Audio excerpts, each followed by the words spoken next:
శ్రోతలందరికీ నమస్కారం. జ్యేష్ఠపుత్రుడు భరత్కి మధ్యవర్తి ద్వారా మంచి సంబంధమే వచ్చింది అని లక్ష్మణరావు, సుమిత్ర గారు సంతోషంగా ఉన్నారు. ఆడపెళ్లి వారైన కేశవరావు, కౌసల్య గార్ల జ్యేష్ఠ పుత్రిక మాధవికి కట్నం ప్రసక్తి లేని సంబంధం వచ్చిందని సంతోషంగా ఉన్నారు. ఇరువైపుల అంగీకారంతో ఆడపిల్ల వారింట్లో సాయంత్రం 5 గంటలకు పెళ్లి చూపుల కార్యక్రమం ఆరంభమైంది. ప్రత్యక్షం చూసిన మాధవిని లక్ష్మణరావు కుటుంబం వారు, భరత్ని కేశవరావు కుటుంబం వారు నచ్చుకున్నారు. ఇరుపక్కల వారు ఎదుటివారి కుటుంబ సభ్యులను పరిచయం చేసుకున్నారు. ఇప్పటి రోజులకు అనుగుణంగా అబ్బాయిని అమ్మాయిని వేరుగా మాట్లాడుకుందికి మీదన డాబా మీద ఏర్పాటు చేశారు. ఎదురెదురుగుండా కూర్చున్న భరత్, మాధవి నోరు విప్పేందుకు 2 నిమిషాలు నిశ్శబ్దంగా గడిచిపోయాయి. చివరకు నోరు విప్పిన భరత్, ముందు నేను మాట్లాడేదా, మీరు మాట్లాడతారా?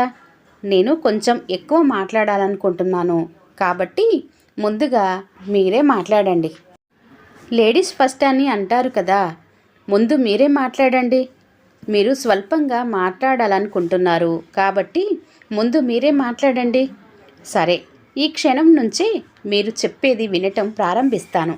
నా భార్య గృహిణిగా ఉండాలన్నది నా అభిమతం. నాకు ఉమ్మడి కుటుంబం అంటే ఇష్టం కాబట్టి నా తల్లిదండ్రులను జాగ్రత్తగా చూసుకునే ఇల్లాలు కావాలి నాకు. మీరు ఈ 2 కోరికలకు సరే అంటే మీతో వివాహం విషయంలో నేను మీతో వేరే మాట్లాడేందుకు ఏమీ లేవు. ఇప్పుడు మీరు ఏమి మాట్లాడాలనుకుంటున్నారో నిర్మోహమాటంగా మాట్లాడండి. సరే, మీ 2 కోరికలకు నేను సమ్మతమే. ఎందుకంటే గృహిణిగా ఉండటం నా కోరిక కూడా. అత్తామామలకు సేవ చేస్తూ వారి అవసరాలను జాగ్రత్తగా చూసుకోవాల్సిన బాధ్యత కోడలికి ఉంది అని విశ్వసించే వారిలో నేను ఒకరిని. కానీ ఒక విషయం మీకు సూటిగా చెప్పాలి. తప్పకుండా సూటిగానే చెప్పండి.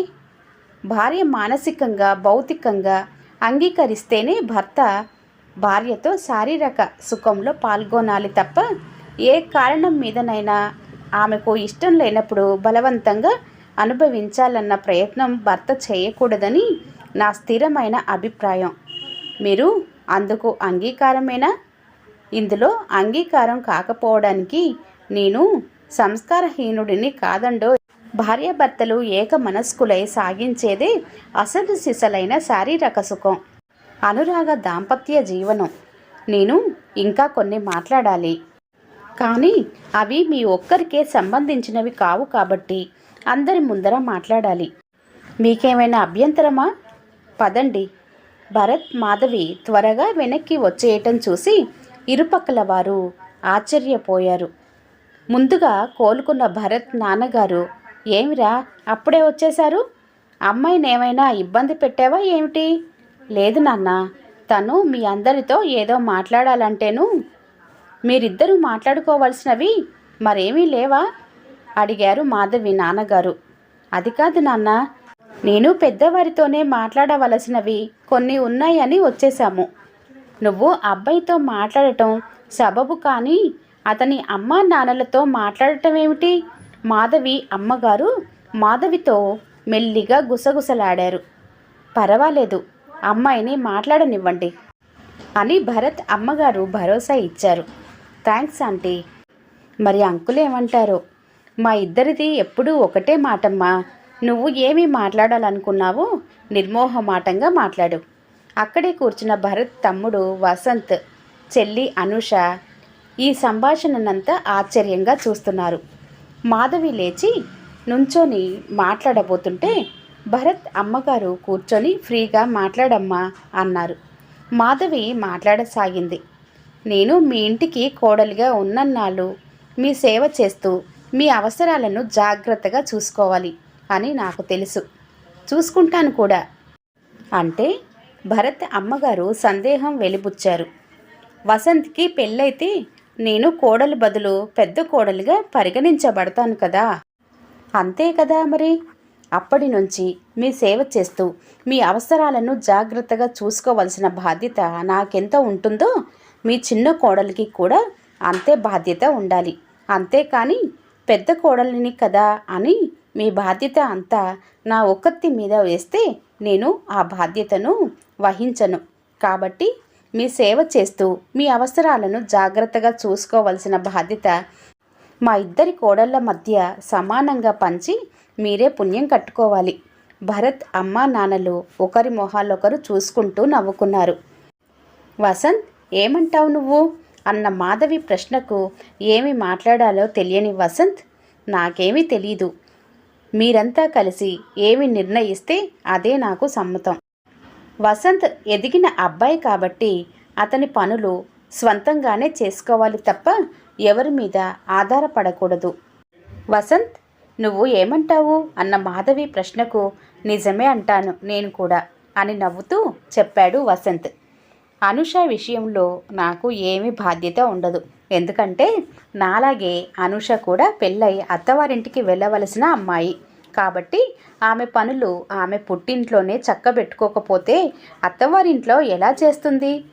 అనుష, ఏమంటావు నువ్వు అన్న మాధవి ప్రశ్నకు అది నిజమే అని నవ్వుతూ తలూపింది అనుష. ఏమిటమ్మా ఇది? నీ పెళ్లి చూపులకు వచ్చిన వారితో నువ్వు ఇలాగేనా మాట్లాడేది అని మాధవి నాన్నగారు కొంచెం నొచ్చుకున్నట్టు మాట్లాడారు. మీరలా నొచ్చుకోనక్కర్లేదు. అమ్మాయి మనసు విప్పి మాట్లాడుతుంది, మంచిది. మేమేమీ బాధపడటం లేదు అని భరత్ నాన్నగారు భరోసా ఇచ్చారు. ఇంకా ఏమైనా చెప్పాలా అమ్మా అని భరత్ అమ్మగారు నవ్వుతూ అడిగారు. ఇంకా కొన్ని ఉన్నాయా ఆంటీ? ఇంకా ఏమిటి అని వాపోయారు మాధవి అమ్మగారు. చెప్పమ్మా, నువ్వు మాట్లాడుతుంటే వినటానికి చాలా బాగుంది అని భరత్ అమ్మగారు నవ్వుతూ అన్నారు. మీ ఇంట్లో వంట మనిషి ఉందా? వంట మనిషి లేదమ్మా. మంచిది. ఉంటే మాన్పించాలని చెప్పి ఉండేదాన్ని. వంట చేయటం వడ్డించటం నాకు సరదా. నా వాళ్లకు నేనే వడ్డించుకోవటం నాకు ఇష్టం. మీ ఇంట్లో పని మనిషి ఉందా? ఉందమ్మా. మంచిది. నేను ఇంటి పని వంట పని రెండూ చేయలేను. కొందరి ఇళ్లలో కోడలు రాగానే పని మనిషిని మాన్పించటం చూస్తూనే ఉన్నాము. మీరు అలా చేయకూడదు. ఈ విషయంలో తర్వాత వచ్చే వసంత్ భార్య నిర్ణయంతో నాకు ఎటువంటి సంబంధం లేదు, ఉండదు. అలాగే చేద్దామమ్మా. ఇంకొక విషయం చెప్పాలి. చెప్పమ్మా అన్నారు భరత్ అమ్మగారు. ఇల్లన్న తర్వాత బంధువులు స్నేహితులు ఏదో పని మీద లేక చూసిపోదామని రావటం మామూలు.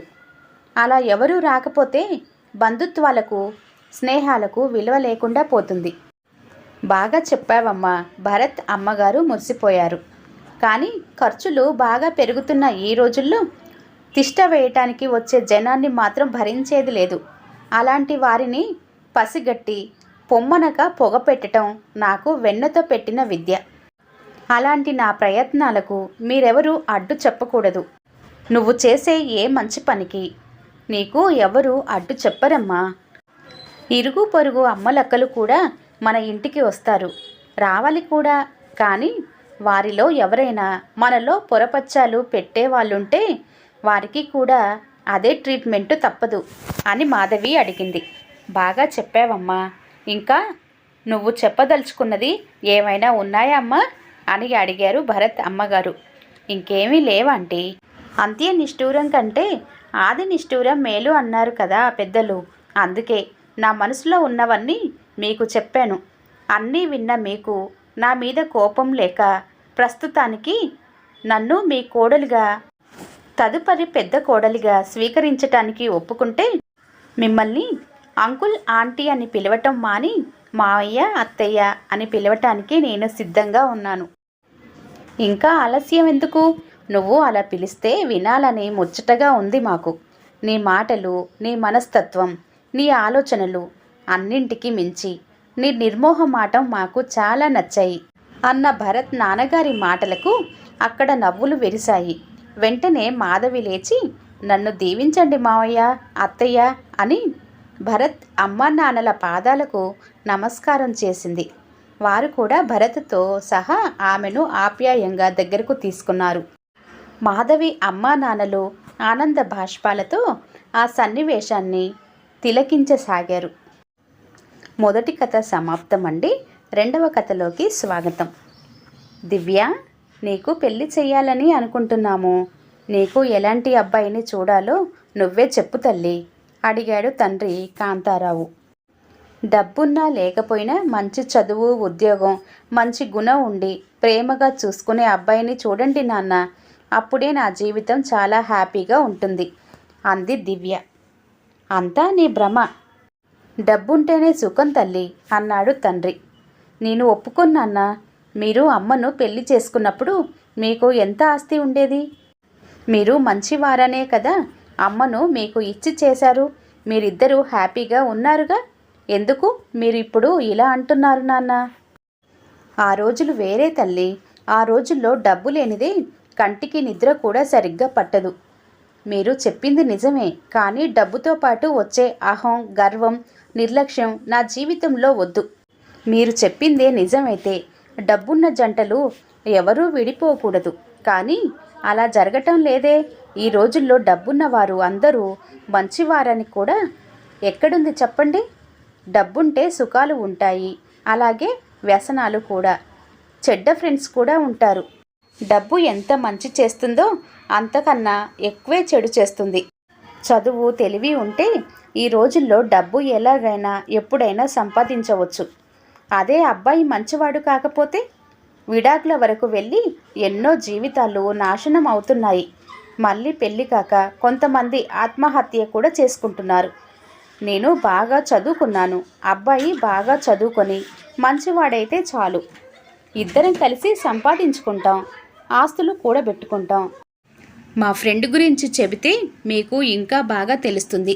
మా ఫ్రెండు తనకి నచ్చిన బాగా డబ్బున్న బిజినెస్ పర్సన్ని పెళ్లి చేసుకుంది. కొన్నాళ్ళు బాగానే ఉన్నారు. తర్వాత భర్త ఎప్పుడూ బిజినెస్, డబ్బు కోసమే జీవితం అన్నట్టుగానే జీవించేవాడు. ఆయనకి బిజినెస్ ట్రిప్స్ ఎక్కువయ్యాయి. డబ్బున్నా ఏమిటి ప్రయోజనం? ప్రేమ చూపించి టైం స్పెండ్ చేసే భర్త దగ్గర లేడు. ఎప్పుడో కానీ మాట్లాడటానికి కూడా ఆయనకి తీరిక ఉండేది కాదు. ఏమైంది? జీవితం మీద విరక్తితో పిచ్చెక్కి సూసైడ్ చేసుకుంది. ఇలా ఎన్నో ఉదాహరణలు. సరే దివ్య, డబ్బు కన్నా ప్రేమ చాలా గొప్పదని ఒప్పుకుంటున్నాను.